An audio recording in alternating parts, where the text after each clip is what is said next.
Bonjour, calendrier de l'Avent de Polar à Papa. Aujourd'hui, Raymond Chandler, Le Grand Sommeil. L'auteur. Raymond Chandler est un écrivain américain, auteur de romans policiers ayant pour héros le détective privé Philip Marlowe. Son influence sur la littérature policière moderne, et tout particulièrement le roman noir, est aujourd'hui incontestable. Son style, alliant études psychologiques, critique sociale et ironie, a été largement adopté par plusieurs écrivains du genre. Né à Chicago en 1888, il déménage en Grande-Bretagne avec sa mère l'année qui suit le divorce de ses parents, en 1895. Il est inscrit au Dulwich College en 1900. Il voyagera énormément en France et en Allemagne durant ses vacances. Naturalisé britannique en 1907, il réussira l'examen du service civil et travaillera à l'amirauté britannique un peu moins d'un an. C'est à cette époque qu'il compose des poésies de style romantique tardif. Après sa démission du service civil, Chandler est pigiste pour divers journaux, dont The Spectator, un magazine hebdomadaire politique. En 1912, il rentre aux États-Unis avec sa mère, entreprend des études de comptabilité.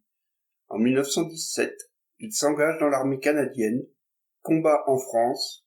À l'armistice, il s'installe à Los Angeles, commence alors une liaison avec une femme de 18 ans, son aînée, Cissy Pascal.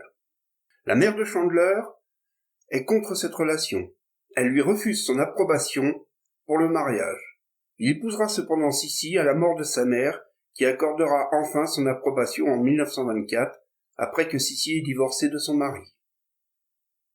Il exercera divers petits métiers. En 1932, il est promu vice-président du Dabney Oil Syndicate en Californie. Il perd son job, son alcoolisme, la Grande Dépression de 1929 en auront eu raison. Lecteur de pulp, publication peu coûteuse et de bien mauvaise qualité, très populaire aux États-Unis durant la première moitié du XXe siècle, il se décide à rédiger des nouvelles policières. Jusqu'en 1938, Chandler en produit une bonne douzaine, dont plusieurs seront en partie reprises pour tisser la trame de ses romans. En 1939, il publie son premier roman, Le Grand Sommeil. Chandler a alors 50 ans. Le Grand Sommeil marque la première apparition d'un héros récurrent, le détective privé de Los Angeles, Philip Marlowe. Ce fin limier, plutôt taciturne, apparaît proprement dégoûté de l'hypocrisie du milieu ambiant et de la société américaine en général. Son regard sévère sur cet univers décadent se voit relevé par un humour grinçant et pince sans rire. S'il se révèle à ses heures aussi alcoolique que désabusé, il poursuit avec sagacité la vérité sur les affaires qui lui sont confiées. On retrouve Marlowe dans tous les romans de Chandler et dans Deux Nouvelles tardives.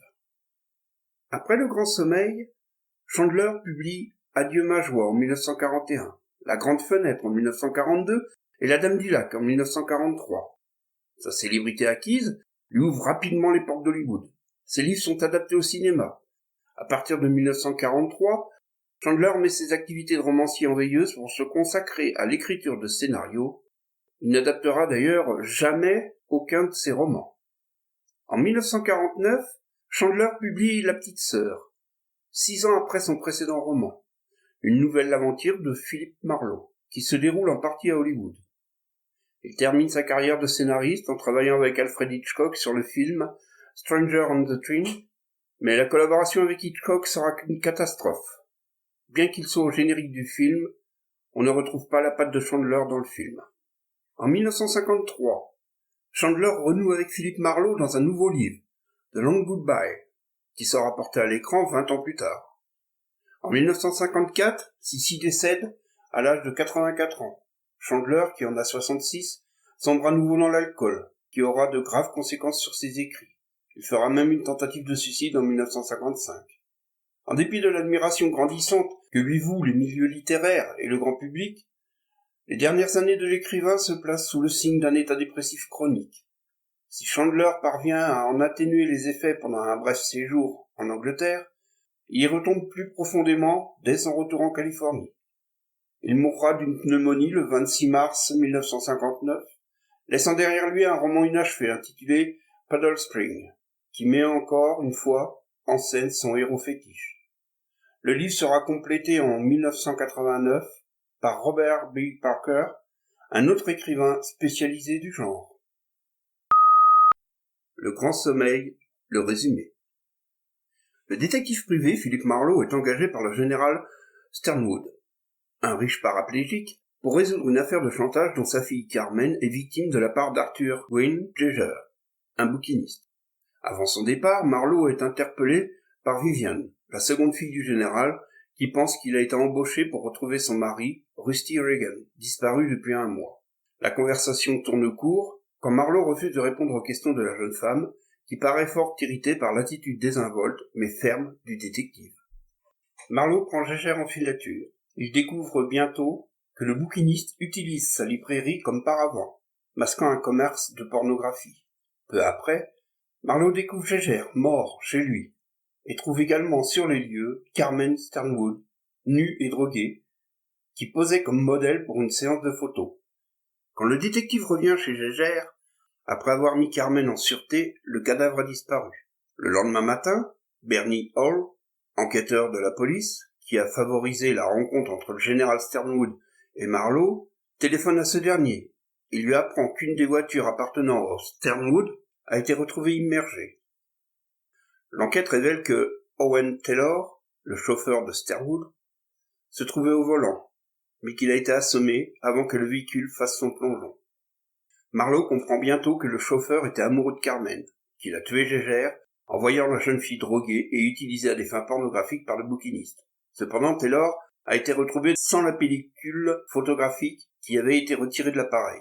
Pour retrouver celui qui a pris au chauffeur le rouleau de pellicule, Marlowe suit une piste qui le conduit à Agnès Lozel, employée de la librairie de Gégère, qui cherche à tirer parti de la situation grâce à l'aide de Joe Brody, un escroc sans envergure. Au moment où Marlowe coince les deux complices et les somme de se mettre à table, un nouveau rebondissement survient. Brody est abattu devant la porte de son appartement par un visiteur inconnu. Marlowe parvient à découvrir son identité. Il s'agit de Carol Lovegreen, le jeune et bel amant de Gégère, qui a tué Brody, parce qu'il le croyait, à tort, responsable de la mort du libraire. Entre-temps, Marlowe se heurte à Eddie Mars, un malfrat notoire, patron de Sad Cypress, un cercle de jeux privé, qui semble avoir été de mèche avec Gégère dans le commerce de la pornographie. Or, le détective s'aperçoit qu'Eddie Mars a une réelle emprise sur Vivian Sternwood. Plus intriguant encore, Rusty Reagan se serait enfui avec Mona, la femme de Mars. En cherchant à en savoir plus, Marlowe tombe aux mains des tueurs de Mars et est sauvé in extremis par Mona, qui lui déclare n'avoir rien à voir avec la disparition du mari de Vivian. De retour chez lui, il trouve Carmen nue dans son lit, mais refuse ses avances, ce qui n'a pas l'air de plaire à la jeune fille, qui tire sur lui avec une arme heureusement chargée à blanc. Marlowe saisit alors que le même scénario a dû arriver à Rusty Reagan, mais avec une issue autrement tragique. On comprend aussi que Vivian a sollicité les services d'Eddie Mars pour dissimuler le cadavre d'un mari qu'elle n'aimait pas, afin de sauver sa sœur et la réputation de la famille Sternwood. Pour éviter un choc émotif fatal au vieux Sternwood, Marlowe accepte de ne pas livrer les deux sœurs à la police, mais exige de Vivian qu'elle fasse interner Carmen dans un établissement psychiatrique. Bonsoir, et peut-être à demain pour de nouvelles aventures.